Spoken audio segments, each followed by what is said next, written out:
Paz do Senhor, meus irmãos, nós queremos agora continuar com a sequência de vídeos sobre o dicionário do Apocalipse e você agora vai ter acesso a mais três páginas desse dicionário que está incrível. Se você ainda não adquiriu esse dicionário, a gente vai deixar um link para você adquirir aqui abaixo, então fica ligado. A gente não está disponibilizando esse dicionário gratuito, então você teria que fazer download desse e-book. Lembrando que toda vez que você adquire um e-book, você está abençoando o nosso ministério, não é isso, Uber? Exatamente, está abençoando o ministério e ajudando a mantermos no ar o site, o aplicativo e várias outras coisas. É um departamento de surdos, nós temos Boa Teologia para surdos, mais de 220 e-books gratuitos, mais de 200 vídeos já, e também a plataforma de cursos lá no nosso site, tá? Então eu já quero compartilhar aqui de cara com vocês o e-book, para a gente já vir para esse tema aqui, ó, o deserto da grande águia. Então nós vamos falar das duas asas também da grande águia, que se encontra em Apocalipse 12, 13. A mulher é levada para o deserto nas duas asas da grande águia e será sustentada por 3 anos e meio finais. Você vai ler essa perícope lá em Apocalipse 12. Aqui nós vemos o silêncio ou a morte das testemunhas, sendo a águia o cuidado do Senhor. Lembra que lá no Egito o Senhor fala que livrou o seu povo através da grande águia no Egito, não é isso, Wilber? Acho que em Êxodo, né? É isso, em Êxodo ele fala que livrou o povo do faraó pelas mãos como asas de águia. Tá aqui, ó, Êxodo 19, 4. Ó. Então a gente percebe, na verdade, sim, o Deus cuidando do seu povo exatamente no deserto. Né? Como Deus cuidou do seu povo no Êxodo, Deus também cuidará do seu povo no futuro. E deserto, para nós, significa local de provações, silêncio, isolamento. Veja, a gente não está solitário nesse entendimento. Jesus é levado para o deserto para quê? Ele foi ali provado. E a Bíblia fala que o Espírito Santo de Deus foi quem o levou para o deserto para que ele fosse provado. Da mesma forma, na última hora, nós vemos que a igreja também é levada para o deserto. Deus só consegue separar as impurezas do ouro se você passa o ouro pelo fogo, lembra? Zacarias vai falar isso, Malaquias fala isso, que assim como o ourives, ele purifica o ouro, e a prata da mesma forma, o Senhor com os seus. E ele fala, vou me sentar como lavandeiro, está em Malaquias, e eu vou passar vocês pelo fogo, e meu povo vai dizer, esse é meu Deus, eu direi de lá, esse aí é o meu povo. Então o Senhor vai levar o seu povo para o deserto, né, para local de provação, para que a gente então seja aprovado. Você vai ver que são tempos difíceis, né? Então, os templos serão fechados, vai haver uma grande perseguição. Amós vai falar isso do 1 ao 14. Eis que vem dias, diz o Senhor Deus, que enviarei fome sobre a terra, não de pão nem de água, mas de ouvir toda a palavra de Deus. O que o profeta Amós está aqui em cima? O que o profeta Amós está profetizando? Tempos difíceis, a grande tribulação. Jesus fala no seu sermão escatológico lá em Mateus 24, que nunca houve dias como aqueles, nem jamais haverá. O arrebatamento no deserto, nós cremos que a igreja será arrebatada exatamente nos tempos difíceis, no deserto. Isaías 40, do 30 ao 31, também vai falar sobre isso, que os que esperam no Senhor renovam as suas forças, sobem com asas como águias, correm, não se cansam, caminham, não se fadigam. Então, a perseverança dos santos na grande tribulação trará o arrebatamento da igreja, e quem prevalecer subirá com asas como de águias. Então, o Senhor está dando um insight para a gente. Exatamente, o Apocalipse 12, ele é uma prólapse, né? Ele praticamente, aliás, ele é uma prólapse. Ele está contando a história que já foi contada no passado, em algum capítulo ali do Apocalipse. Nós falamos isso, Wilber, deixa eu só puxar para cá para os irmãos entenderem o que é prólapse, o que é análepse. Exatamente aqui, ó, os ciclos de análepse do Apocalipse.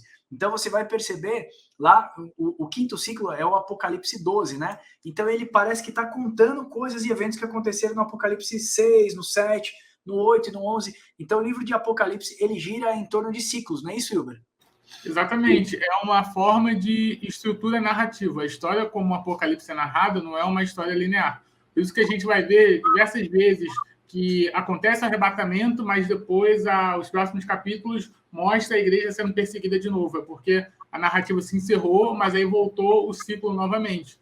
E o que o Max está falando é justamente isso. O Apocalipse 12 ele vai contar a trajetória desde da queda até a grande tribulação da igreja, vai contar a trajetória do dragão, que ele vai falar que o dragão caiu do céu, é a antiga serpente, é o Satanás, até a grande tribulação. Então, ele está fazendo um panorama geral, lá do Éden até o final da grande tribulação e da volta de Cristo.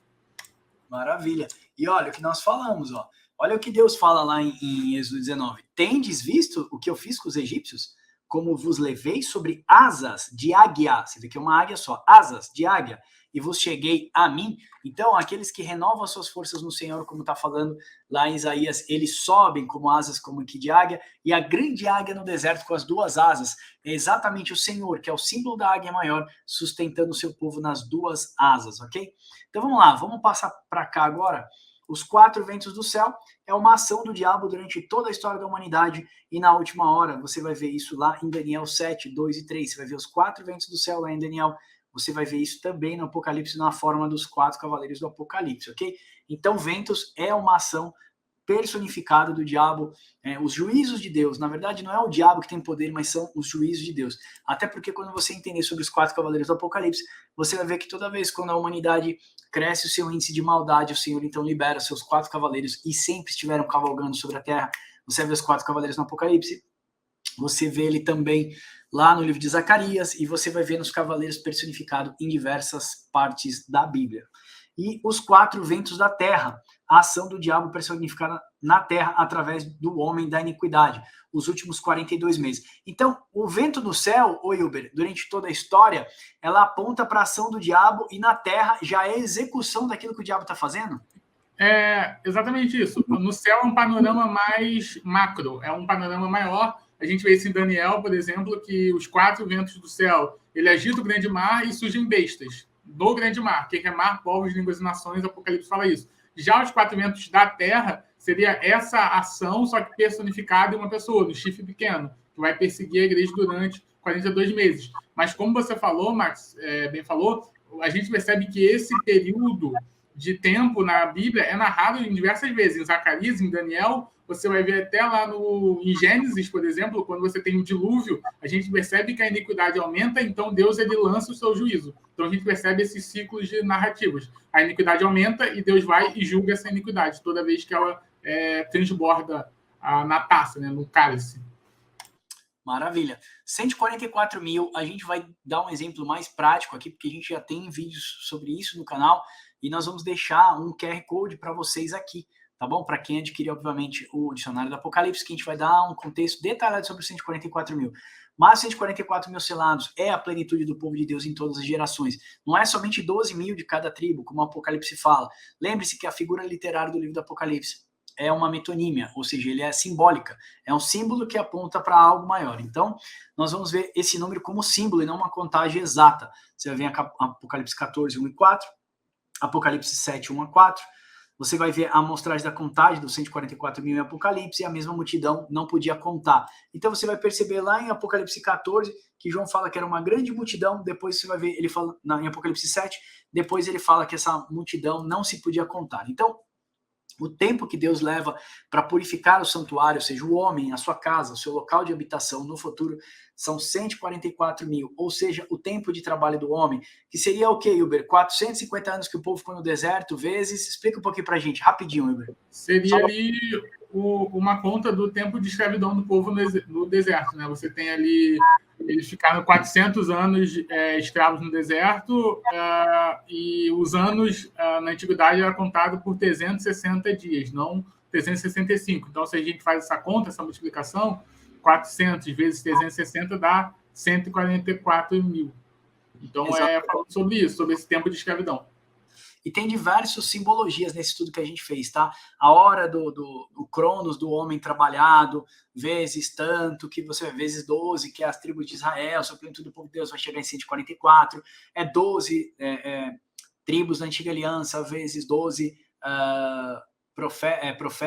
12 tribos de Israel, 12 apóstolos, 144, mais o milênio, vai mostrar os santos da antiga aliança, os santos da nova aliança, vezes 1000, que seria o milênio. Então Deus tem um símbolo ali gigantesco, tá bom? Nós não vamos se deter a isso, então nós estamos colocando para você que os 144 mil selados é a plenitude do povo de Deus.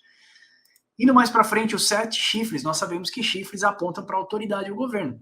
Os 7 chifres indicam a plenitude e a autoridade do Filho de Deus, representada pelo Espírito Santo do Senhor. lembrando que Cristo esvaziou-se e agora em Apocalipse ele aparece como a plenitude do seu poder, mostrando que ele é Deus como Pai e pode exercer toda a autoridade. Então que a gente vai entender que chifre é sinônimo de autoridade, ok? Os 7 olhos do Senhor representam a plenitude do Espírito Santo que está sobre toda a terra, no qual ele estabelece sua onipresença. Quando Deus fala que tem 7 olhos, é exatamente os 7 anjos das 7 igrejas. Então Deus está por todos os lugares, ok? Através do seu Espírito, através da igreja e assim sucessivamente.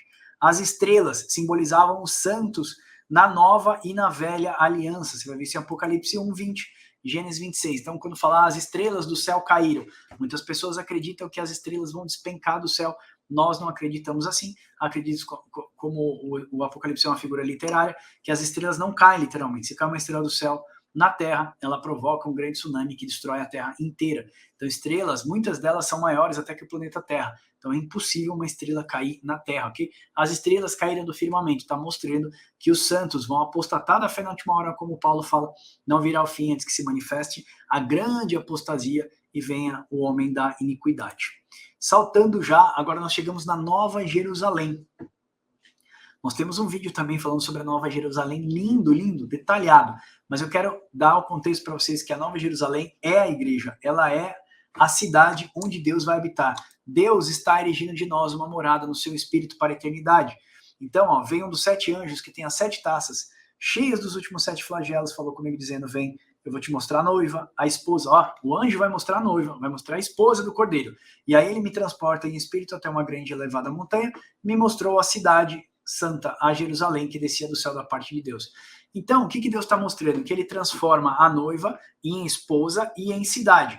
Por isso que lá em 1 Pedro, nós vamos ver que ele fala, ó, Efésios 2:22, edificado sobre o fundamento dos apóstolos e profetas, sendo ele mesmo Cristo Jesus, a pedra angular, no qual todo edifício cresce bem ajustado, para santuário dedicado ao Senhor, no qual também vós juntamente estáis sendo edificados para a habitação de Deus no seu Espírito. O autor de Efésios está dizendo que Deus está fazendo de nós uma morada no seu Espírito para a eternidade. Deus está edificando de nós. O autor de 1 Pedro vai falar a mesma coisa. Pedro fala isso na sua epístola. Também vós mesmos, como pedras que vivem, sois edificados casa espiritual, para ser de sacerdócio santo, a fim de oferecer sacrifícios espirituais.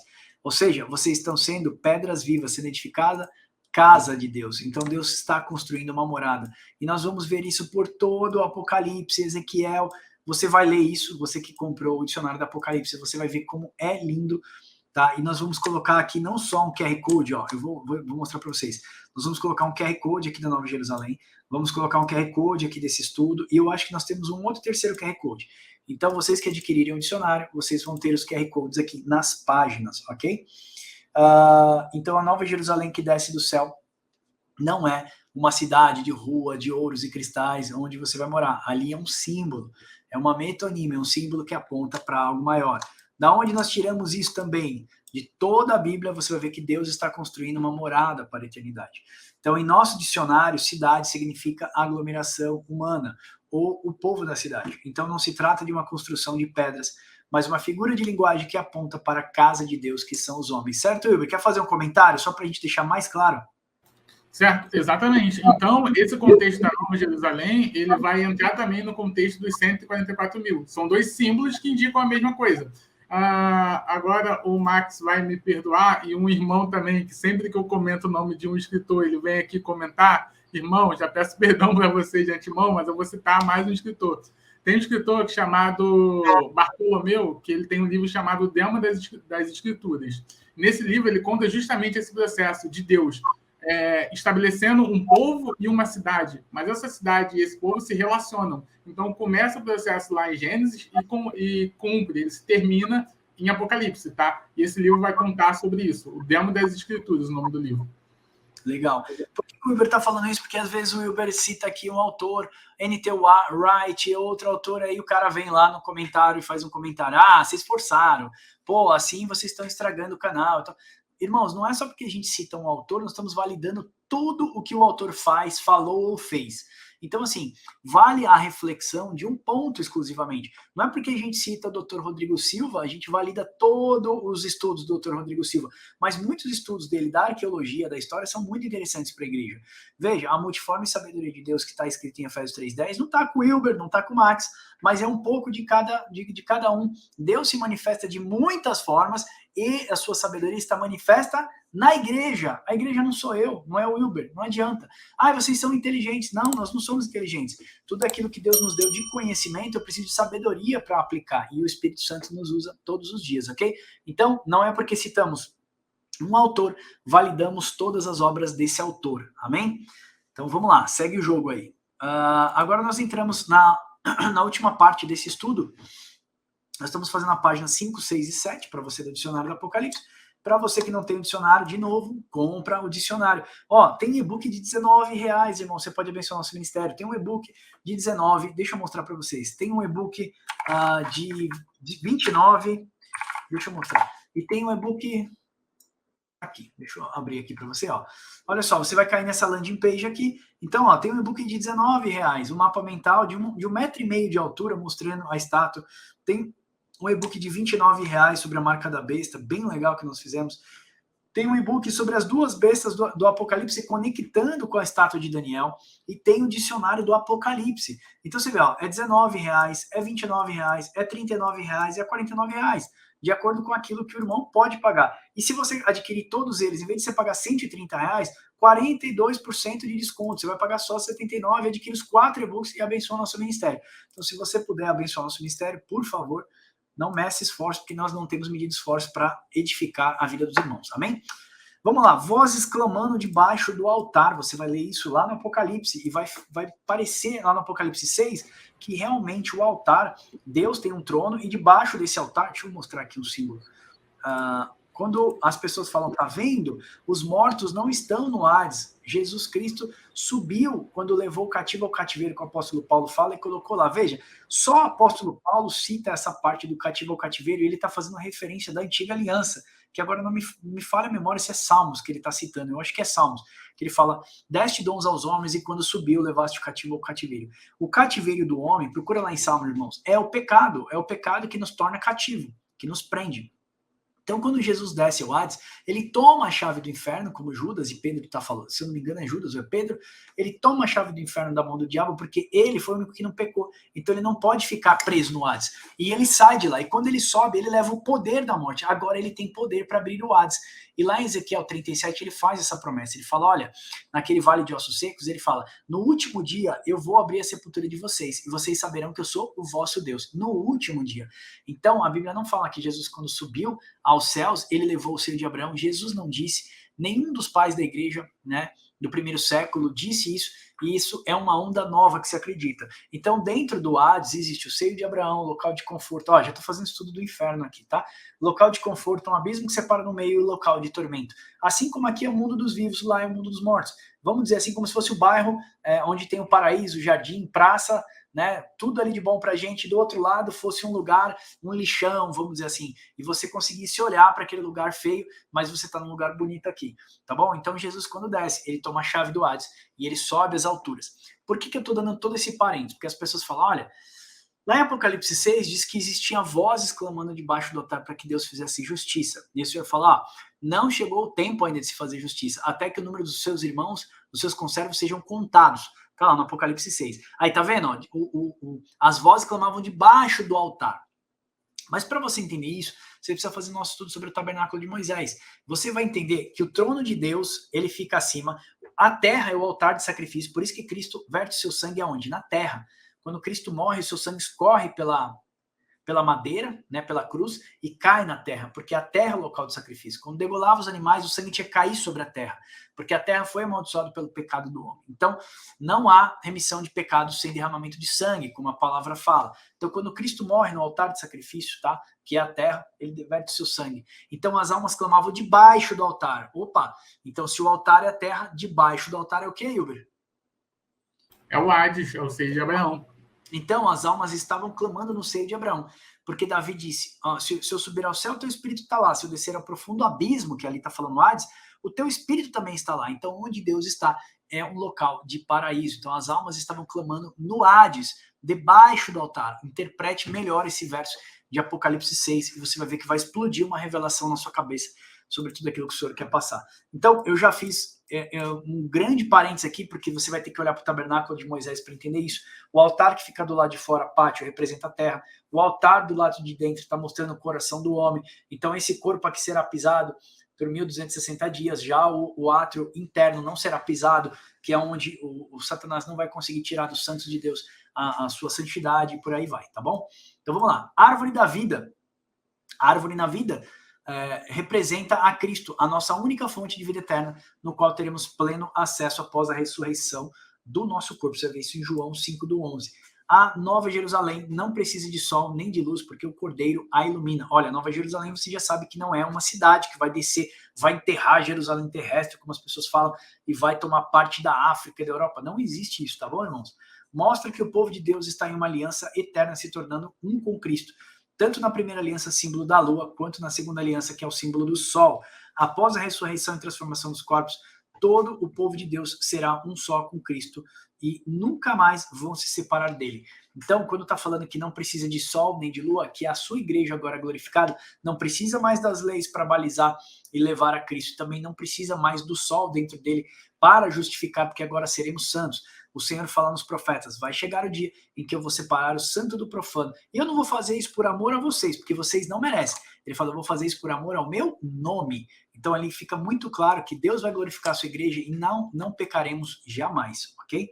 Então seremos como o Senhor é, seremos assim como Ele é, corpos glorificados. Aí você vai ter que fazer o nosso estudo 144.000 para você ver a separação do santo e profano. Anota aí, Uber, para a gente colocar também esse QR Code lá na parte dos 144.000. O Senhor separa o santo do profano. Você vai ver que o muro da Nova Jerusalém tem 144 côvados. É a separação do santo e do profano. Nunca mais o profano habitará dentro de vocês. Você é templo do Espírito Santo e sabe que Deus habita dentro de você. Mas quando você profana esse templo, peca, mente, faz alguma coisa errada, o Espírito Santo de Deus não está dentro de você.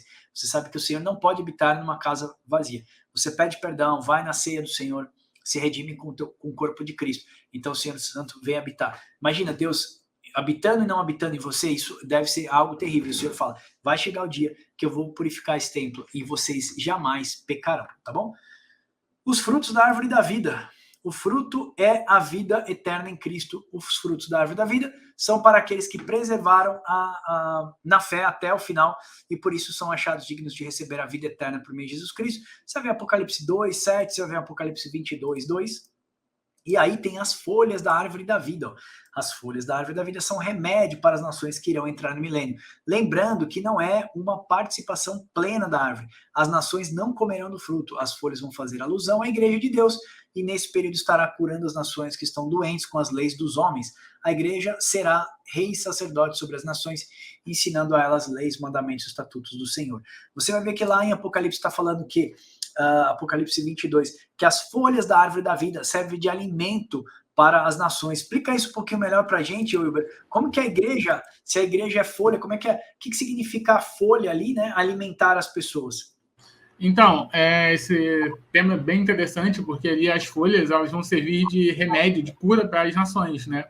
Então a gente percebe que as nações que estarão aqui no reino de Cristo, elas vão estar debaixo dessa autoridade de Cristo, consequentemente debaixo da autoridade da igreja. Porém, Satanás está amarrado, tá? Satanás ele está preso ali, a besta, o falso profeta foram lançados no lago de fogo, então não tem mais ali um fator externo para pecar.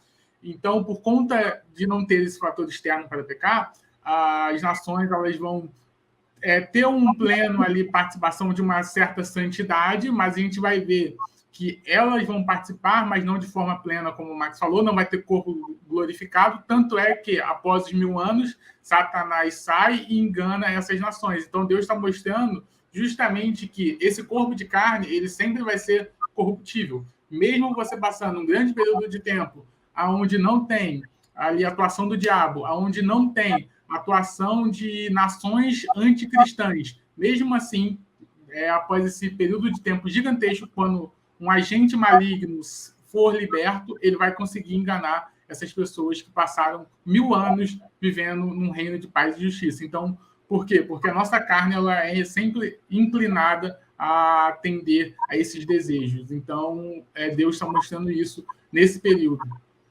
Irmãos, a gente fez o estudo aqui dos profetas, tem uma playlist no YouTube, também tem um curso gratuito lá no nosso site, chamado Os Profetas. Você vai ver que é cíclico o pecado do povo. Deus levanta o profeta, exorta a nação, faz a nação passar por um cativeiro, ele se arrepende, clama a Deus, Deus vem dos altos céus, cura suas feridas, sara a sua terra, o povo entra no pecado de novo, é cíclico. E aí Deus vai levantando outro profeta e vai fazendo, não é assim na sua vida. Você não peca hoje, Deus não fala no seu coração, o Espírito Santo na sua mente, no seu coração, você se arrepende. É cíclico, a gente parece que vive debaixo de uma esfera de pecado. A nossa carne é tendenciosa. Se deixarmos a nossa carne à própria sorte, ela nunca quereria Deus. Essa é a bem da verdade. Nossa carne quer simplesmente satisfazer as suas vontades. Então, vai chegar um tempo que Deus vai glorificar a sua igreja para que isso não aconteça mais. As 7 trombetas significa o anúncio do evangelho de Deus nos 4 cantos da terra, feito pela igreja do Senhor no período da grande tribulação, despertando a população para a vinda de Cristo. Vai ver Isaías 58, Amós 3, 6 e 7, Apocalipse 8 e 2. Deixa eu te falar uma coisa. Eu aprendi no seminário de teologia que quando começar a grande tribulação, vai ter 7 anjos correndo para tudo quanto é lado, tocando trombeta lá no céu. Opa, peraí, desculpa, irmãos, entrou aqui minha mãe. Deixa eu dar um break aqui, senão ela vai e eu acho que ela vai ligar de novo. Mas vamos lá. O anúncio do evangelho de Deus nos 4 cantos da terra. Eu tinha aprendido que ia acontecer exatamente isso, tá? Que anjos iam tocar trombetas, ia ter anjo voando para lá e para cá, e não é, tá? 7, você sabe que é o número de Deus. Tocar trombetas é falar em alta voz. Joel vai dizer isso. Ele fala, tocai trombetas em Sião, dai voz de rebate no meu santo monte, o dia do Senhor vem, um dia de escuridade, terrível para os homens. Joel está dizendo o seguinte, toque trombetas, fale em alta voz, né? No tocar trombetas em Sião. Sião é símbolo o quê? É símbolo da nova aliança. No alto monte, monte significa o quê? Assembleia dos santos. Então, toque trombetas, fale que o dia do Senhor vem na Assembleia dos Santos, lá na sua igreja, pastores, nos seus locais. Deus está mandando você tocar trombetas em Sião, dar voz de rebate no meu santo monte. Santo monte e Assembleia dos Santos. O que é voz de rebate? Chamado para guerra. Deus está dizendo que existe uma guerra espiritual sendo travada pela sua mente, porque uma vez que você muda a mente, você modela comportamento. Lembra que nós falamos mudança de mente, mudança de comportamento? Por isso que a palavra de Deus significa arrependimento. Arrependei-vos. Mude a sua mente que você muda o seu comportamento. Arrependimento significa no grego metanoia, que é mudança de pensamento e mudança de posicionamento. Então, irmãos, toque trombetas, anuncie o evangelho de Deus. Na última hora será anunciado de forma muito mais intrínseca, muito mais forte pela igreja do Senhor, pelas suas 2 testemunhas, mas você pode fazer isso hoje também. Deixa eu acelerar porque já ficou grande. A chave da morte do Hades. Então, ali vai mostrar a autoridade dada a Cristo sobre a morte, tá? E o estado após a morte e na sua ressurreição. Então, chave da morte do Hades está na mão de Jesus Cristo. Tribulação de Deus, 10 dias, um período determinado de sofrimento e perseguição dos santos. Está conectado com os 10 dedos da estátua de Daniel. Os 10 reis irão perseguir o povo santo de 1260 dias. Quando fala perseguição de 10 dias, nós vemos 10 perseguições no começo da igreja, que é Trajano, Domiciano. Bom, tem 10 grandes reis ali, nós fizemos esse estudo no 7 igrejas da Ásia. A história da igreja nós fizemos. Se você puder procurar aí depois, vai mostrar 10 grandes perseguições no começo da igreja, e assim como foi na chuva serôdia, também será na chuva temporã, ou seja, as primeiras chuvas lançava-se a semente na terra, vinha um grande avivamento que foi no dia do Pentecoste, e nas últimas chuvas o Senhor vai trazer um grande avivamento sobre a terra, para purificar os seus no deserto, como nós falamos, ok? O Senhor vai mandar chuva, a igreja vai passar por grandes tribulações, mas teremos assim um renovar do Espírito Santo, seremos perseguidos, e aí nós queremos conectar com os 10 dedos da estátua de Daniel, dizendo que terão 10 reis que vão perseguir o povo santo por onde que ele estiver. O livro dos 7 selos, para a gente encerrar, representa toda a revelação da palavra de Deus que foi entregue aos seus santos e profetas, estava selado até o tempo do fim. Você vai ver que só Cristo foi digno de abrir esse selo. Esse é o vídeo que nós gostaríamos de fazer bem rápido com vocês, eu acho que já foi mais de 27 ou 28 minutos. Eu espero que esse vídeo tenha te abençoado, tem muito conteúdo rico. Se você puder, não deixa de adquirir o nosso e-book Nos Abençoar. Se você pulou agora no vídeo, nós temos esse papocomdeus.com.br/apocalipse, tá? Tem um link na descrição aqui. e eu não consigo. Eu ia deixar um banner para você passando aqui, mas é papocomdeus.com.br/apocalipse. Você vai chegar aqui, você tem aqui um estudo do Apocalipse de R$19, tem um e-book de R$29, tem um de R$39, tem um de R$49, mas se você comprar todos os combos, quase 50% de desconto, você paga só R$79. Você abençoa a nossa vida, nosso ministério, abençoa os seus irmãos surdos e também tudo que a gente tem feito gratuito para abençoar muitas vidas. Amém? Espero que esse vídeo tenha te abençoado e te espero no próximo.